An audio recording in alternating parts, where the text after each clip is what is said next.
Chris Diamantopoulos, welcome to An Actor Despairs. How are you doing? I'm great, Ryan. Thanks for having me, man. How are you? I'm doing great. I really mean this from the sincerity of my heart. It is such an honor to have you on this podcast today. When I started doing this, you were one of the actors that I mentioned to you before we hit record. There's at the top of my list. You're an incredible actor, and everything that you've done, like in the theater space, the comedy space, the network TV space, voiceover. I mean, like you are, if you almost look at acting as a form of athleticism, like pound for pound, you are one of the best in the world. And having you on here today is just such an honor, and it means so much to me. I mean, wow, man, that's very, very high praise. It's certainly, my pleasure to be here. I don't know how true any of what you just said was, but I'll make sure that I send the check in the mail and I can see my mom and dad got to you before this started. Thanks, mom and dad. Love it, man. Well, talk to me. You grew up in Canada, right? Yeah, yeah. I grew up in Toronto. I always wanted to be an actor, probably from I think my earliest memory, like 3 or 4 years old. Telling people, well, what do you want to be when you grow up? I want to be an actor, And I think it was largely because I had an older brother, 4 years older, have an older brother, my brother Gus, who's still in Toronto, and he's brilliant. And I always just wanted to impress him. And when we were kids, he wanted to be a director. And I figured the closest way I could get to like him being my friend was if I could be an actor. So that's my first memory of, and it's funny because there's a metaphor there. My first memory of wanting to be an actor was to please someone else. Wow. Was to get someone else to like me, and sure enough, that has been that's it's been a theme in my life. I think, particularly as an actor, for the last I've been acting professionally for over 40 years now. Amazing. And talk to me, like were your parents artists at all? Like where did this bug come from? So my mom and dad are both very creative, very artistic. They're from Greece. They emigrated to Canada in the 70s. My father has an amazing voice. He is the voice. He's got a great speaking voice, a great singing voice, and always, I think, had aspirations. Had life, turned out differently, I think he could have definitely gone into acting. Um, my mother is visually creative. She oil painter and an artist and a writer and a poet. So yeah, definitely the creative juices were flowing growing up for sure. Amazing. And film and TV were a big part of like watching things as you grew up that kind of ignited this, would you say? Yeah, I think a lot of our best times happened in front of the TV at night. You know what I mean? And it was everything from like I remember we would bond over Three Stooges episodes. In Toronto, there was a channel called WUTV, Buffalo 29, and they just put reruns of the Stooges on. And so we would sit and watch them. I would actually record them on VHS or Beta because I loved them so much, and I would then act them out for my family. Stooges was a big thing. We watched a ton of movies. We watched a lot of old movies. My dad introduced me to Michael Curtiz and the Adventures of Robin Hood. He introduced me to Danny Kaye and the Court Jester. I remember my dad one day brought home Amadeus. I was far too young to be the right audience for it, but I was blown away by it. I remember I wanted, as a matter of fact, the first monologue I ever did when I was 12 years old for my first professional theater production at Young People's Theater in Toronto. They asked for a monologue and a song, and I did Salieri from Amadeus because I thought what F. Murray Abraham did was acting. That's what I wanted to do. So I was 11 years old saying, Capisco, I know my fate. Now for the first time I feel my emptiness as Adam felt his nakedness. Grazie, signore. I 11 years love that. old. Oh my God. So then what were the steps for you? Did you get into youth theater? Was that like a big part of your childhood? Yeah, so I mean, look, I always had a penchant for performance. I performed at home all the time. I did voices. My mother, God bless her, was prescient enough to recognize that it was more than just a passing fancy and that something should be done with it. And she knew a friend who had signed her son up for these improv classes, Saturday afternoon improv classes. And my mom was like, "Oh, is that like acting?" And the woman was like, "Yeah, he really loves it." And my mom was like, "Okay, well, Chris, do you want to do?" I was 9 years old, 8 years old. She said, "Do you want to do this?" I was like, "Sure." And at the time, it was a big expense for them because those classes weren't cheap. I think they paid $900 for the whole Wow. session. It was like 8 Saturdays in a row or something like that. And that was a ton of money. But she didn't do it willy-nilly, and it wasn't like, oh, let's get Chris out of the house. It was very, I have to hand it to her. It was very pointed, like this kid really likes performing, and this maybe this is a way in. And sure enough, what happened was at the end of that 8-week session or whatever the hell it was, they brought agents, local agents from Toronto, to look at all the kids and sort of, decide who would get picked by an agent. I got picked by an agent, New Faces Talent Agency. And I was a cute kid. When I was like from 8 to 11 and a half, maybe almost 12, I was a pretty cute kid. And so I started booking television commercials and modeling jobs. But I tell you, man, I got hit by that puberty ugly stick. Like, I mean, No way. You're such a I can't. good-looking guy. I could never imagine I'm that. telling you, no, man. I turned 13, and it was like every part of my body decided to grow at a different rate. And what's amazing is, at a very young age, I experienced my first real feeling of rejection because, I was doing the commercials. They were they were relatively easy. I'd sort of, I'd walk in, hi, I'm Chris, and by the way, I changed my name. They didn't like Diamantopoulos, so they shortened it. They just chopped it to Diamant. And I had a hard time saying it. I walk in and say, hi, I'm Chris Diamant. I wanted to finish the name. And anyway, so I'd book these commercials. It wasn't rocket science. Are you cute enough? Do you look like the parents that are going to be in the commercial? So that then you get the part. But man, I remember not really knowing how much I enjoyed it until I stopped getting the opportunities. And it was around when I was 13 years old, the phone stopped ringing. And I mean, I think months went by and I was like, hey, do I have any auditions? And my mom was like, oh, you should call your agent. So I called the agent, and the agent had left and the agency wasn't interested anymore. And just like that, I was a has-been, at 13. And I Wow. remember just this sort of, I actually, I have a visceral memory of that feeling of, did I do something wrong? Like, is it me? What did I do? I want to do this more, and it was when I sort of, it's the first lesson I got, which is, if you want to do something, you got to go do it. So I just started pounding the pavement for any opportunity I could find. And we had these local papers similar to like what Backstage are. It was like Now Yeah. Magazine or Toronto Life Magazine. And in the back, they had all these classifieds for community theater. And I just started auditioning for anything, stuff that I had to pay to be in, stuff that was, amateur.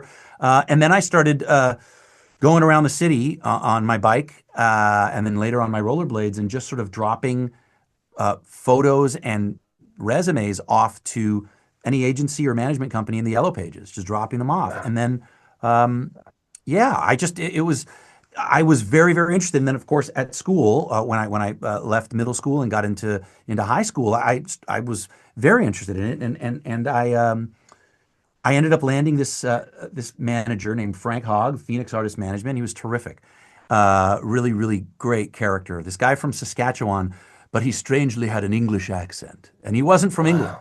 He wore an ascot. He smoked incessantly. But anyway, he got me my first professional theater job in Toronto, which I got with that Salieri monologue. This is a long-winded story, but anyway, No, you asked. this is what this podcast is about, and that's amazing. And then, did this Frank? You said was his name Frank Hogg, like Frank like like Hogg? the yeah. Like, obviously now for the audience listening, we know, Vancouver and Toronto are kind of stealing American work. At this time, was it really just Canadian projects that were going on? Yeah, and I was so oblivious to any of the sort of greater elements of the industry. It was really for me just I just wanted to act. You know what I mean? I just wanted to Mhm. perform.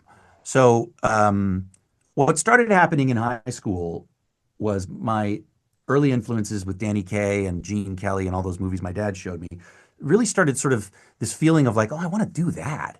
I'd love to do a musical. And so I started really singing a lot at home, much to the chagrin of my brother, who we shared a wall space between our room, and he Wow. was constantly pounding on the walls and shut up because I sounded terrible. I couldn't sing. I mean, I was trying Without to a learn. vocal coach. We're Yeah, without just a used. vocal coach, Wow. doing it myself. And then, again, to the credit of my community, my high school teacher, Mr. Bill Graham, God rest his soul, saw that I had the desire and that I had some talent. and he introduced me to a former student of his that ended up becoming an opera singer, and she took me under her wing and trained me. And there was a full year that I did opera lessons, classical singing, and I really learned the foundations of singing that I still use today. I mean, that was really, I would say that was 95% of my training. It was that year from 16 to 17 when I was training with Mary, uh, learning how to use my voice. It still befuddles me, of course, but that was a real beginning for me. And then I did the school musical Anything Goes. I auditioned for it, and everyone was surprised that I got the lead role and the lead male role in that. And then um, yeah, look, my in 11th grade, I took a theater course in high school, and one of the big year-end presentations was you're supposed to do either a song or a monologue or a scene from a show or something like that. And I asked the teacher to save mine for the end. We would do 4 students per lesson they would get to present. I asked to do mine on the last day, and I wanted to take the whole class if I could. And they indulged me enough to let me do this. And I had seen again. My father brought home a VHS tape of Peter O'Toole in Man of La Mancha with Sophia Loren and Yeah. was it Dom DeLuise? No, it wasn't Dom DeLuise. But anyway, it was Peter O'Toole. I'll never forget that. And I just thought that's it. That encapsulates everything I want to do. And so I had said to my teacher, who picks the musicals every 2 years, let's do Man of La Mancha. I want to be Don Quixote. And he was like, well, that really requires a real singer, and it's a big show. I'm not sure we'll be able to do that. And so I made one act of me transforming from Miguel de Cervantes into Don Quixote, going, putting on the wig and the mustache and hear me now, oh thou bleak and unbearable world, the whole 9 yards. And by the end of it, he sort of looked at me and he said, "You son of a bitch. Okay, we'll do the show." And so we did that show next year or the following year, and that was the beginning for me of recognizing that there's no question that's what I'm going to do for the rest of my life. Yeah. I'm in, whether it's musicals, whether it's stage, whether it's TV or film. I got to do it, and that was it. Where were your parents at on this? Were you like at this point, was there a normal Yeah. So college pathway or yeah, Juilliard or my dad went to York University. He got a master's in business, and it was always understood that I was going to go to college. So I applied at Juilliard. I didn't get in. I no applied at the way. You didn't get in? That's insane to me. I I mean, didn't either. yeah, I didn't get in. I remember I just wasn't prepared. I didn't get a lot of the stuff that they were doing in some of the group sessions. I Mm, wanted to get to the acting. I was like, I didn't want to walk around pretending to be an animal. I just wanted to show them what I could yeah. do. So anxious to show them what I could do that I didn't realize they were checking to see what I could do. That it's fine. I met a girl at the audition, and we dated for a while, so that was nice. Amazing. But I I got a scholarship to a school in London called the Central School of Speech and Drama, Great school. and Had many people on the show from it. I was so excited to go because I was always such an Anglophile, and I knew my road was going to take me there, and it just didn't happen. I had to defer entry because I got a professional job, I got a job called Forever Plaid. It's a theater show, musical, and it was a big deal in Toronto. It was a huge production, and it's 4 guys, and they're all in their 40s, and I was 19 years old, and I got one of the roles after a huge cattle call, and so I deferred entry because I was like, you know what, I'll do this for a year and then I'll go to school. And they deferred for a year, and then I auditioned for this other really big musical. It was Andrew Lloyd Webber's Music of the Night. It was a compilation of all of Wow. Andrew Lloyd Webber's shows, and it starred some really big stars, musical theater stars: Melissa Manchester, Betty Buckley, Colm Wilkinson. And they hired me to be in a small male ensemble and to understudy Colm Wilkinson. So I had to do it. I just couldn't turn down the work. And then after that, I was Donny Osmond's understudy and Joseph and the Amazing Technicolor Dreamcoat. And at that point, school was just sort of in the rearview mirror. And I thought, well, I'm not going to do it that way. I moved to New York, and I was there for a few weeks before I booked Les Mis on Broadway. We're talking the And 90s now at this point, New York, yeah, or 1997, okay. 1997. Um, I was in the ensemble, and I understudied Marius, the young, male lead. And And then from there, I auditioned for the Full Monty. I did the tour of the Full Monty, and then I did it on Broadway. And that's when I met my wife. We met on the subway, Wow. and just walked by each other and sort of started chatting. And she was really impressed that I was on Broadway. She was 22 right out of college, and she wanted to be an actor. And she was like, "Oh my God, you're on Broadway. You're doing everything I want to do." But by that point, Broadway had sort of, I don't know, I'd hit a place where I realized there was a real sort of, there was a class structure on Broadway at the time where Mm, certain, if you weren't a certain thing, you weren't going to get there. And so I hit sort of a point where I wasn't accelerating, and I really wanted to get into television and film. And she said, "Well, if you want to do TV and film, you got to go to LA." And I was like, "Listen, kid, you don't know what I was 26. I was like, "You don't know what you're talking about." She's like, "No, you should go to LA." She's like, "I was going to go. I was going to go for like just the pilot season or something. Do you want to come with me?" And I was like, "Well, I can't just give up a Broadway show." She's like, "Oh, then maybe you don't want to do it." And I was like, "Well, fuck wow. that." I gave my notice, and we went to LA, and she got work instantly. I mean, Becky's, first of all, ridiculously talented, but at the time, along with her beauty, she also looked like she was 16 years old. So Wow. she was getting all this work as 16, 17, 18-year-olds, but she was 23 years old. So she was just really having a great time and doing well. And I got out to LA, and I couldn't get arrested. No agents would see me. I was too musical theater. I didn't have any TV credits, didn't have any film credits. So I came back to New York sort of licking my wounds. And I said to Becky, I don't ever want to go out there again. I hate it there. And I said, I think there's a show that wants me to. And she's like, "No, we got to go back. You got to go back. If this is what you want to do, you got to go back." And I was Back like, "I to don't LA. want to." Ah, she's like, "You have to go back." And Wow. she said, "Honestly, I'll stay in New York, but you have to go back."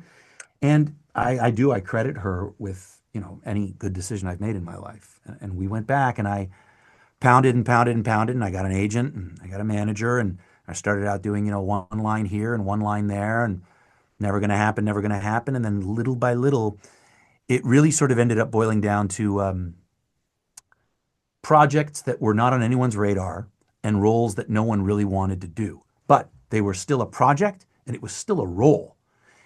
I would go in and go, "I'll do it. Let me do that. Let me show you how to do that." And then they'd be like, "Oh yeah, that guy's all right. All right, let's do it." And then it started being projects that most people didn't want to do, but it's a role that would be pretty neat if it was in a better project. And it's like, "Well, no, I'll do that. And I want to show you how good this could be." And it could have been great if it was in a project that had a budget, right? And then it started being projects that are pretty good and that some people want to do. And yeah, maybe this guy would be all right for this. You know what I mean? It just slowly started Yeah. happening. And Yeah. it kind of snowballed into like one of the earliest things I remember from you was 24, right? Yeah, 24 was, I mean, I wouldn't call it earliest. I would Early, say, yeah. well, I would say it was, 24 was the first time that I was on TV as a regular on a show. It was a drama. And so by virtue of that, I had a great time on that. And I got to work with the great Cherry Jones and Bob Gunton. That was super fun. But by virtue of that show, I was sort of, "Oh, you're a drama actor." And it was like, "Oh, well, I know. I mean, yes, of course, but also no. I mean, what's the role? What's the show? I can do it." So it was really odd because then as comedy was really big at that time, and when these half hours were coming out, they wouldn't see me for any of them because they're like, "Oh, you're the guy from 24." And I remember when I tried to get an audition for the Stooges, they're like, "No, you're the guy from 24. We're looking for comedians. We want." I was like, "But nobody knows the Stooges better than me." And they're like, "Yeah, yeah, yeah, but you're a TV procedural actor." And I was just so like, "What the fuck, man?" And it's a very different business now. But at the time, it was like, if you do musical theater, you're musical theater. And if you do TV, you do TV. And if you do drama and TV, then, so it took a lot of kicking and screaming and my wife telling me to calm the fuck down and just do my job. Amazing. Walk me through that period of like transition where you're going from like, being in Toronto to then like on Broadway, constantly working to LA. Like, how did you continue to kind of like from like being constantly employed to then just like kind of reinventing yourself? It was really tough. I mean, in life in general, movement is key. I mean, obviously there are times where inactivity is good, but in general, I think You move, you stay alive. You stop moving, you die. I mean, it's that proverb, running water doesn't freeze, right? Mm, So um, you got to keep moving. And as an actor, it can be challenging to keep moving. I've never been a go to class kind of guy. I've never taken an acting class. I just, and listen, I see the merits of it to the cows come home. I get it academically or theoretically. But in practice, because I started working at such a young age and I worked so regularly, it's always felt like a little bit of a disconnect for me to do work when I wasn't working. It's like mm. if I'm working, I'm going to work, but to work on something that's not going to be part of work just didn't make sense to me. So for me, that what that really meant was auditioning as much as I possibly could for as many different things as I possibly could. And I started opening myself up to voiceover stuff and animation stuff and more singing stuff and, really just trying to keep myself as busy as I could within a framework of art and commerce. Mm. Because, this is probably a very unpopular thing to say. I'm sure you probably talk to some very gifted artists who are actors. I believe that the commerce portion of the art and the art portion with the commerce, I believe that they are inseparable. I think that the reason when it works well, it's when both are served well. So uh, I don't know. I'll cut my ear off for the art, but I'm going to sign a contract first. Do you know what I mean? Yeah. I'm not going to just cut my ear off for the art and hope that someone walking by sees it. It just doesn't work like that for me. Wow. Thank you for sharing that. Were you developing like the voices in this time where you had, you were kind of getting the film and TV work? Like, were you working in I mean, voiceover? I would sort of develop it as it was necessary. So I would get an audition, American Dad, and they're like, we need a Robert De Niro type, we need a French millionaire, we need a chef, we need a this. And I, go in to do it. And I'd pull from my Rolodex of Danny Kaye stuff and Robin Williams stuff. And, Yeah. you know, it would be the kind of thing where the opportunity presented the chance to work on material that would either be used in that opportunity or in a future opportunity. Beautifully put. Were you at this point then committing to Los Angeles, or were you, because like I know you did The Sopranos, you did Law and Order, like were you going back and Yeah. forth? Yeah, it was a lot of back and forth, and every time we sort of sought to establish a foothold in LA, something would happen in New York, whether for me or for my wife. And I mean, I remember I signed. She got Ugly Betty, and it's like, okay, we're moving to LA. We got a place in LA. We're good. It took me a year to find a job that was going to shoot in LA. I was really excited. I get the job. I'm shooting in LA, and then Ugly Betty moves to New York. And I was like, God, man. So, I finished the thing. We're back and forth a lot. And then I get to New York, and it's like, okay, we're going to stay in New York. And then Ugly Betty finishes, and she's like, I really want to go back to LA. So, it's been a lot of that, a lot of back and Yeah. forth, a lot of back. Yeah, now we're in LA. Love that. Yeah. When you were, doing this time in between going back and forth, did you kind of put a pause on any of the theater offers that were coming your way? I did. I made a definitive choice to not take any long running theater. No Broadway, no regional, no tours. And stuff was coming. There were offers coming. There were offers coming that then started turning into just like audition offers, and then it just dwindled away because, out of sight, out of mind, right? It's like Yeah. you stop moving and engaging, you stop moving and engaging. So it was very painful to turn down work when there was no prospect of work. But I knew that if I didn't make myself available for the work that I wanted to start excelling in, then all I would keep doing is the work that didn't quite fill me as it once did.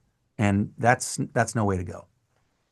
And because you were mentioning earlier that you had a hard time, you were like the serious actor guy, so much of what I know you for, Silicon Valley, the comedy, Russ, Three Stooges, like, you got there. Was there this period of like when you were doing a lot of these network things of like getting in for castings that were, seemingly wouldn't see you otherwise and getting these amazing comedic auditions and proving them wrong or Yeah, it really. I would love to say that it was as linear as that. It mm, really wasn't. It was the kind of thing where, and again, you have to remember that, in the mid 2000s, early to mid 2000s, between January and May, I literally had 14, 15 auditions a week, Wow. 16, maybe 16 to 20 auditions in a week. I mean, it was such a plethora of opportunity from so many different, independent film and a feature and pilot, series, recurring, guest star, co-star, voiceover. There was just so much that, the way I looked at it, it was like, I'm going to book something. And then Yeah. whatever that is, it will define this moment. And maybe that casting director will look at me as that thing, or that producer, or that director. And look, I'm a bit of an idiot that after all these years, I still believe that there's a job out there that I haven't done yet that really will sort of define the next stage. And I say I'm an idiot because it's foolish to have the expectation that something or some job or some person or some whatever is going to change your life or elevate your life. But fuck it. Like I it's what I've done like my whole life is this notion of, oh my God, that would be a great role. Okay, I'm in. Let me go. Let me audition. Let me do. Oh, you're not getting it. It's not going any further. God, it's like, oh man, Yeah. destroyed. I hate this. I can't even believe, like, it hurts so much. Hey, we got this opportunity. Well, what is it? Oh, that's a great one. Okay, let's go. Okay, yeah. And so it's just that constant. If I don't have the feeling of that this could be the one, whatever that means. I don't even think it's attached to anything, but it's just the one, maybe the one that I love, or the one where I meet a director that's my Hitchcock, or the one where I do something that really hits a nerve with an audience that I didn't have before. Who knows what it is? But there's a feeling of the one that I'm still constantly chasing, and it keeps me getting out of bed every morning. Beautifully said. And, because you addressed it earlier, being a huge influence on you, like one of these ones I have to imagine, and you kind of said it was Three Stooges, right? that was a that was an odyssey. You know, I was in love with the Stooges in a pathological way for such a long time in my childhood. And by sheer virtue of habit, so much of their material had infiltrated my subconscious that I just, look, the way somebody who's been driving their entire life knows how to get in a car, flip it into reverse, and go backwards without really worrying too much about it, or the way you get on a bike. And I mean, that's what the Stooges was for me. There was no question. Nobody knew more about the Stooges than me. But it wasn't like I know about the Stooges. It was just, oh, like, yeah. I mean, what do you want to know? I'll tell you, which episode, and I can tell you the pitch that Moe's voice started at. Like, whatever. That's not, it's not useful information until it was, and but I had to fight for that like I've never had to fight for anything before, and it's a good metaphor for what I'm even talking about industry wise, because I didn't even really know what I was fighting for. Hmm. When that audition came into my life, I hadn't read a script. I had one page of sides for Mo, one page, and it wasn't even a working page. It was a one page scene where they wanted to, vet The all of audition, the. fake out whatever material. Yeah, totally. Yeah. But I'm telling you, over the course of 6 months, 14 auditions, that's all I was ever given was one page. I didn't know what I was fighting for. So, when I ended up finally, you know, through a series of insane interactions and Right. people Because like passing on the Johnny and, job, and people Hank being, Azaria, right? There was like a whole yeah, back. yeah, Yeah, I remember that. totally, totally. Yeah. But it finally ended up falling in my lap, and that's sort of when it all also began for me, because the script was categorically different than what I thought it was going to be. I stupidly or naively assumed that they were making a Stooges biopic. You know what I mean? Mm, I thought this was going to be my Robert Downey Jr. Chaplin moment. got I it. didn't realize it was going to be I didn't know what it was going to be. I also, you know, in order to get the part, wrote to the head of the studio telling him, in a final plea after like audition 13, I wrote a letter saying, "Look, I'll do the job for free. You don't need a movie star for this. You need Mo, and no one knows Mo better than me." And they took me to my word. They Wow. hired me, and they paid me they paid me basic, basic, feature scale. Yeah. So Schedule F, right? yeah, Schedule F, yeah, which is fine, which is no issue there. But it was just this thing of, you know, you fight for so long, and then you get the thing, and then you realize what the thing is, and that's a different thing than what you were fighting for. But I'll tell you what, I wouldn't take it back. I had the best time working with Will and Sean and Pete and Bob, and we made a movie that I'm very proud of. I think it really venerates the boys, the Stooges, and it was a beginning for me of sort of a beginning of remembering that character identity, the shape shifting, the changing with the voice, with the body, with the face. That's what I've always loved doing. And I don't have to do it on every job, but if I have the opportunity, or if there's an opportunity out there, I'm going to throw my hat in the ring and try and get it. Wow. Amazing. Wow. Thank you for sharing that. And at this point, did you have the relationship with Mike Judge yet? Or No, no, no. Silicon Valley was a prototypical audition. I was working with a great agent called Scott Henderson at WME. He's not an agent anymore. He's a great guy, really good agent. wow. And he called me, and he said, "Chris, I have an audition for Silicon Valley." And I was like, "Oh man, I love that show." I was supposed to audition for Gavin Belson for the first season, for the when they were doing the first season, For that but Matt something Ross, got right? Is that yeah, for the the Matt. Yeah, yeah, and by the yeah, way, yeah, there's no contest. Like yeah. Matt Ross is so not only brilliant in that role, but brilliant in so many ways. Yeah. Death by He's Lightning now. He's crushing the game. he's just so gifted and such a wonderful guy. And thank God I didn't audition, because I wouldn't have gotten it. But I remember there were too many other things on my desk at the time that I was reading for. I didn't have time to work on it, and I didn't want to go in and not be good. So I didn't audition for it. But my agent called. He said, "It's a guest star for season two." He said, "They're not really sure what it is. They're not sure if it's 2 episodes, 4 episodes. They're not certain, but I'll send you the material, and you have an audition on Friday." And so I worked on the material. It was like 14 pages of material. And I went in to Jeannie McCarthy's office. She's a great casting director. And, huge waiting room full of guys. And casting associate came out. She said, "Can I see what sides you have?" And she looked at them. She's like, "Oh, damn, you didn't get the new sides." And I said, "No, I didn't get the new sides. It's 14 pages. What new sides?" She goes, "I'm sorry." She goes, "We thought we got them to all the agents. It's possible your agent didn't get them to you, but characters changed. These are the old sides." And I was like, "Well, I worked on these. You know what I mean? Like, I know these." And she's like, "Well, do you want to step outside?" And I said, "Well, how many pages are the new ones?" She's like, "They're 12." I was like, "Is any of it the same?" She's like, "No, it's completely different." I was like, "Look, can I just come in and do what I did, what I learned?" I said, "I don't want to give you a shitty audition. Yeah. Maybe you can glean something from the material that was once your vetted material." She's like, "Look, if you want to come in and read that material, it's fine. But, Mike and Alec are saying the character's changed." So I went in and I did my sides that I had learned, and they're like, "Thank you." And I was like, "Ah, fuck." So I left, and I couldn't stop thinking about it. Uh, so I called my agent, first of all. I called Scott. I was like, "Scott, what happened? Why didn't I get the right material?" He said, "Honestly, they didn't send it." He said, "I'll send it to you now." I was like, "Send it now, but whatever. It's not going to happen." So a few days go by, and it's a terrible thing to do. You shouldn't do this as an actor. You shouldn't call your agent and bother them and ask them if you're getting did we hear anything? Because especially today, nobody hears anything. But I called and was like, "Hey, what's going on with that role?" He goes, "Yeah, I'd let that one go." And I was like, "Well, did they cast it?" He said, "They're down a road. They're looking at someone." I was like, "Okay." So I hung up, and then I was like, "Fuck." So I called him back, and I was like, "Who? Who are they looking at?" He goes, "Just, it doesn't matter. There's so many other roles. There's a lot of other stuff coming up." I was like, "Who are they looking at?"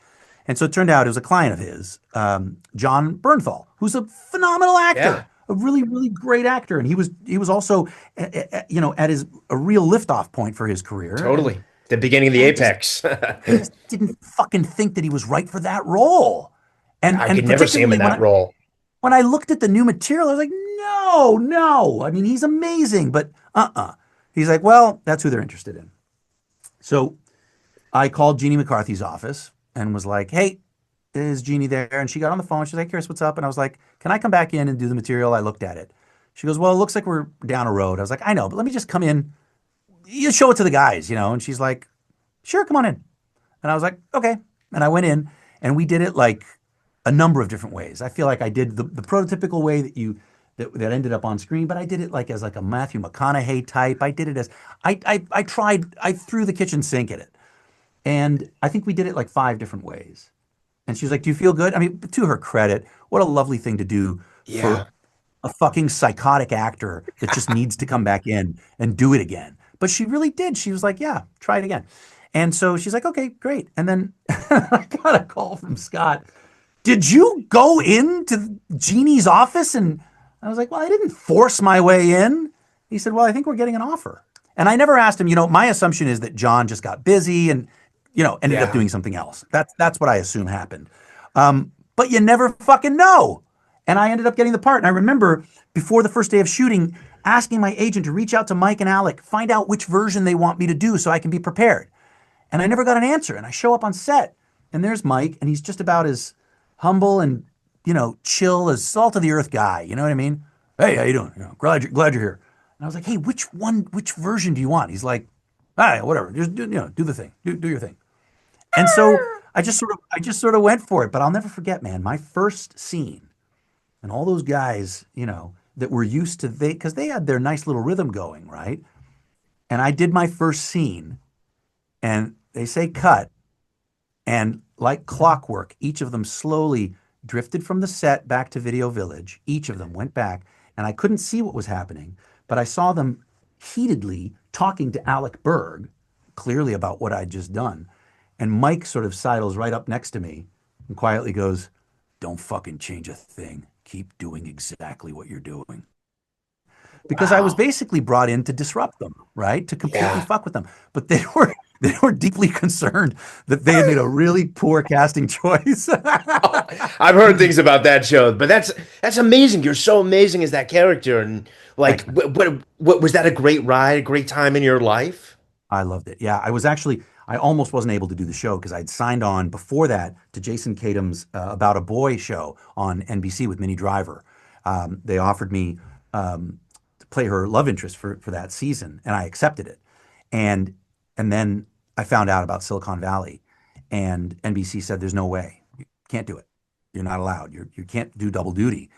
And it was by the grace and kindness of my good friend and brilliant producer, Jim Cleaver Weiss, who was the producer on Silicon Valley. He knew Becky from Ugly Betty. And I called him and was like, Jim, is there anything we can do? He said, get me in touch with the producers from About a Boy. We're going to make this work for you. And they made it work for me. And I was able to do both shows. Wow, what a Can you believe guy. it? And it was just him. He staked his reputation on the line. He basically said to them, "You will have him when you need him." And they're like, "Well, what if we change our schedule?" He's like, "You'll have him when you need him." And it never came to that. Both schedules were very, very gentle, and it never crossed over. It never got hairy. But because Jim went out on a limb for me, I was able to do both. And I loved my time on About a Boy. I had a really great time. But we're here talking about Silicon Valley. We're not talking about Yeah, a Boy, right? And man, so Jim really did me a service, and I'm indebted to him.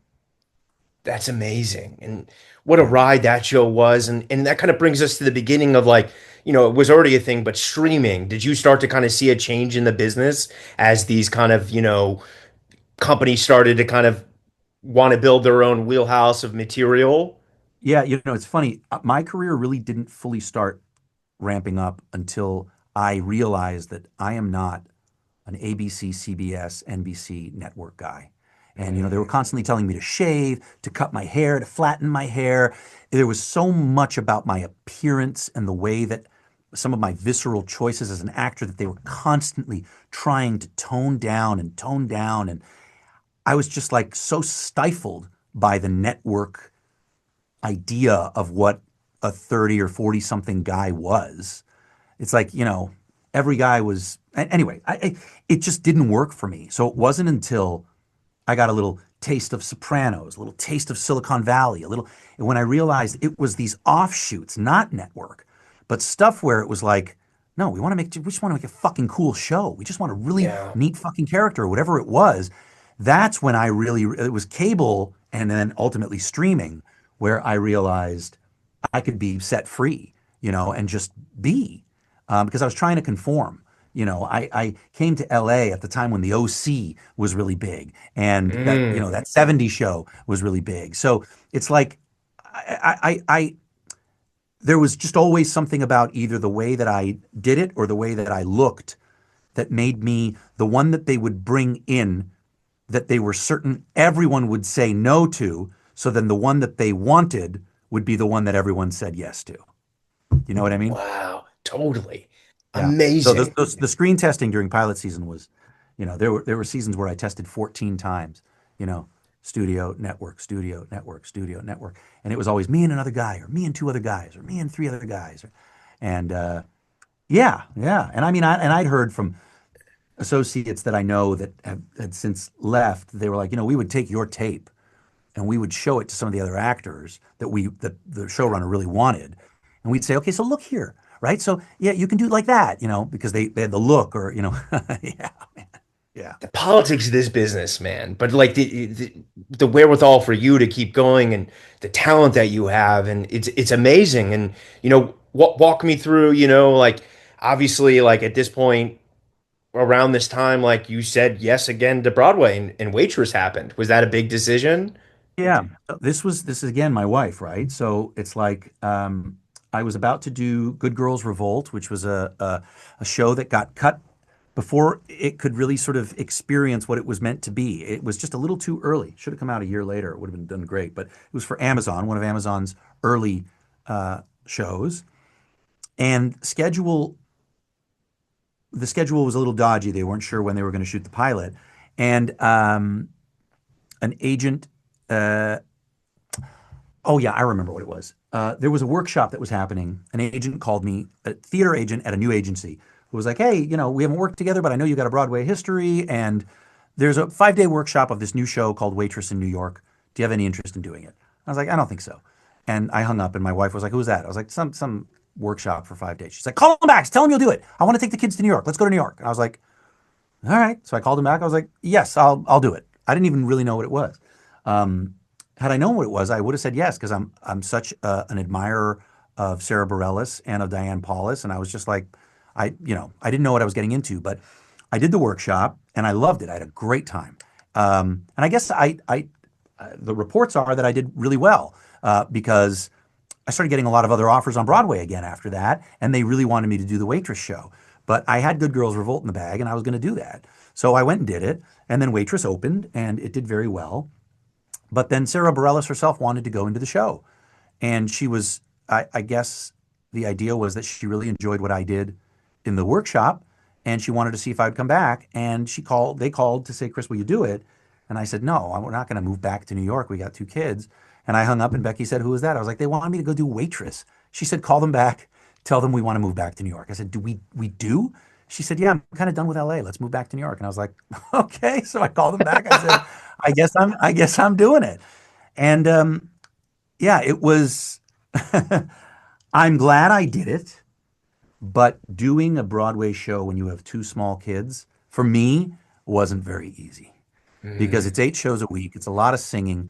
I was, putting my kids to bed and doing all my voices and singing for them, and then going and doing a show and getting home at midnight and waking up at 5 a.m. to get them ready for school and walking them to school and talking to them and telling them it's all okay. And then I had to get in for a matinee or go in for a rehearsal, and then doing all those 8 shows in the week. And then Monday's my day off, but I can't have a day off because Monday's when I got to do all my Mickey Mouse stuff, when I got to do all my Yeah. other animation stuff, when I got to do all my other voiceovers. So I was just toast. So I feel like, at least for me, Broadway worked when I was single, and it'll work for me again when I'm a little older and the kids are out of the house. That saves me a question at the end, but so I know when. But is Yeah. it at this point? Are you taking us up to the pandemic? Like Yeah. right, So I would say we lived in New York through pandemic, and through you just up. stayed in the pandemic. We left actually just as it began. Um, what was it? June 2020. We ended up leaving New York for LA, and it was a sort of multi-tiered decision. We just had our third child, and we lived across the street from a hospital, and that was a pretty hairy thing Mm, to I see what remember was going that. on. It was financially motivated as well, because I had leased an Airbnb for a show that my wife was supposed to star in, here in LA, and it got canceled March 13th. But we'd already paid for the Airbnb. And I just thought, let's get the kids into the sunlight. Let's get out of here, and let's use that Airbnb credit. And we just sort of never looked back. We just ended up staying. Wow, amazing. Yeah, And yeah, as the business started to kind of, it entered this streaming war period. Like I know you did True Story, which like funny enough, I went in for your role, and I did remember you? when I went in, I did. I have no idea why, because I had to like learn Greek for it, and I remember Yeah, like no, it makes sense. phonetically. It's as arbitrary as me going. You know what I mean? It's funny, right? Isn't that what we do? We go in. I didn't know what True Story was. Matter of fact, I think I read on True Story like 5 or 6 times. I did it here from this little home studio because it was Wow, in the midst of pandemic, right? That was one of the first things that was done where we kept literally, shutting yeah. down because people were getting sick and people were getting COVID. And I remember them calling me saying, "You tested positive." I was like, "What? I'm not sick," And then I had to quarantine from my family, and everything was so imperfect at that time, and it was so, yeah, it was crazy. It was It crazy. But was a that was crazy time. True Story.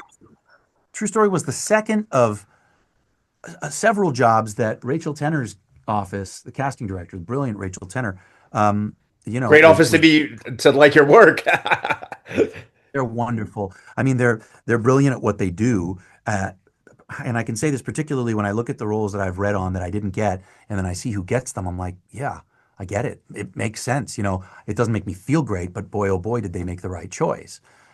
There's something gratifying about that, even though it's not as gratifying as getting the job. What sucks is when you're like, I'm right for this. I should do this. And then you see it and you're like, oh God, what did they do? How could they do that? You know what I mean? But Yeah. I would say that most of the time, particularly when I'm working with smart casting directors, when I don't get the part, which is, by the way, most of the time, I'll see it and go, oh, yeah, actually, this, I couldn't have done it better. That's really good.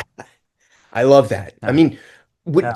did think, I mean, because like obviously, I think you're amazing, but like the business changes and in-person auditions go away. At this point, did you have to kind of like, because like I think most actors are very much prefer in the room and the relationship element of this whole thing. Was it a whole new process for you of this tape at home thing Yeah, it's a double-edged sword. And I talked to George Clooney about this. I'm not name dropping, but he's the one that really changed my mind on this. He directed me in a for movie. Boys in the Boat? Hmm.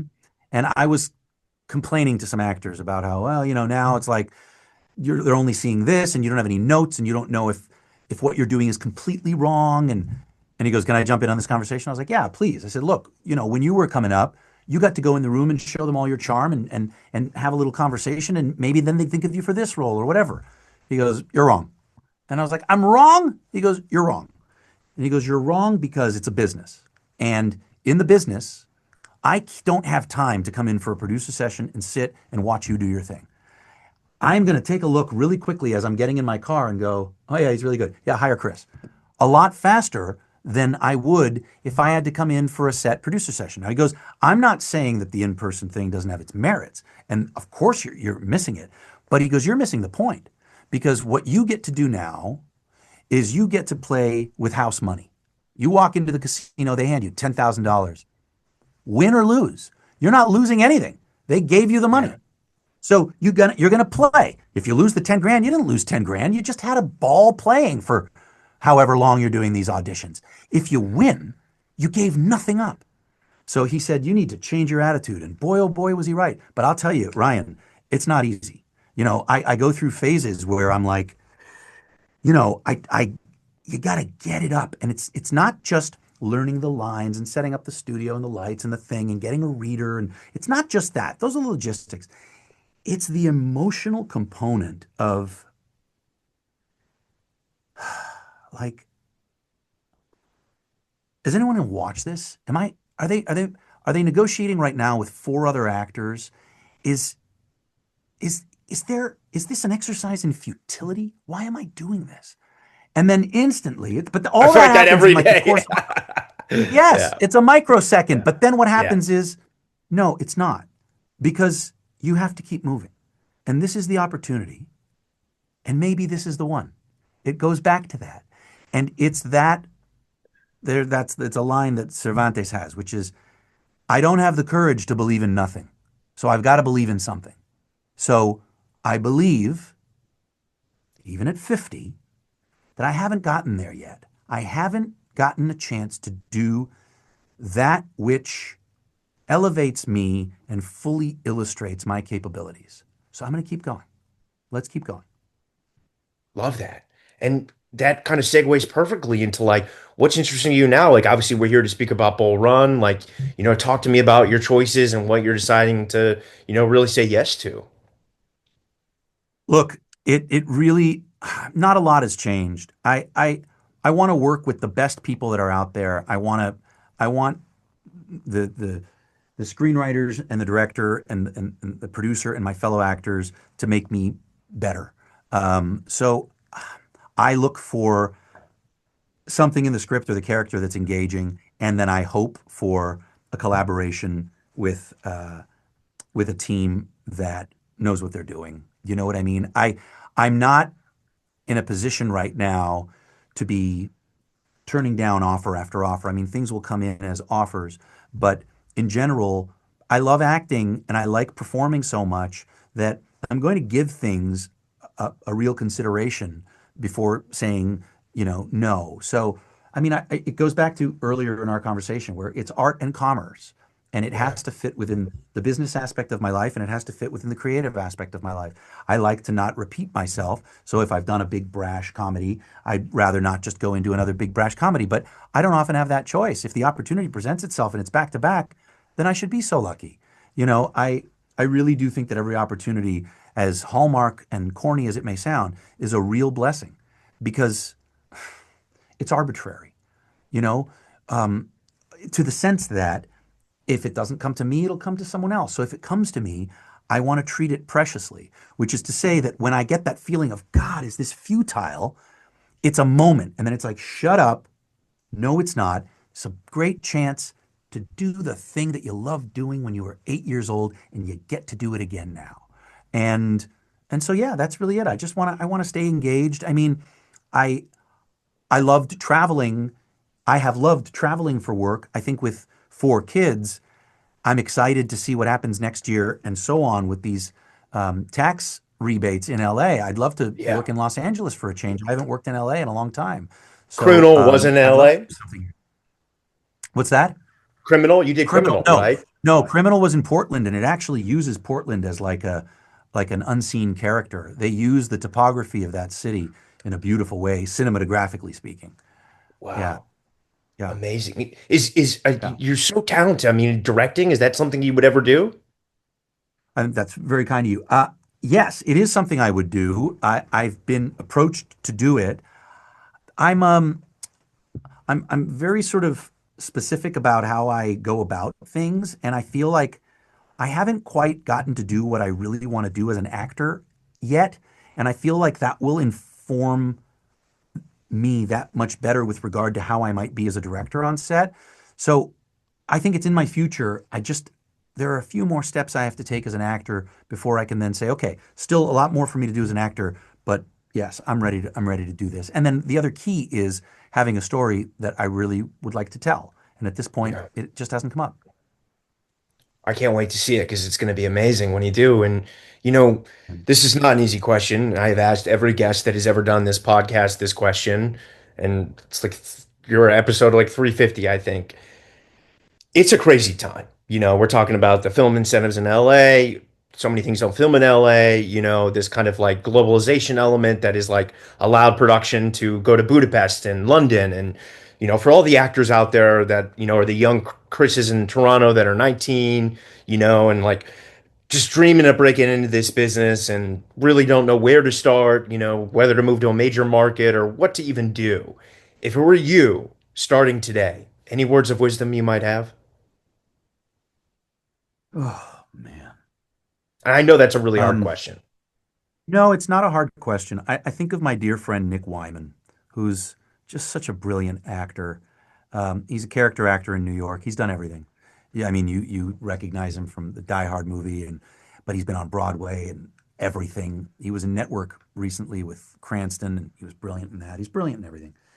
Um, but Nick, I remember I met him in Les Mis. He played Thenardier, and he was always very I remember we would do talkbacks with students on a matinee, and they'd ask a question like this: "What do we do? What do you say to a young actor?"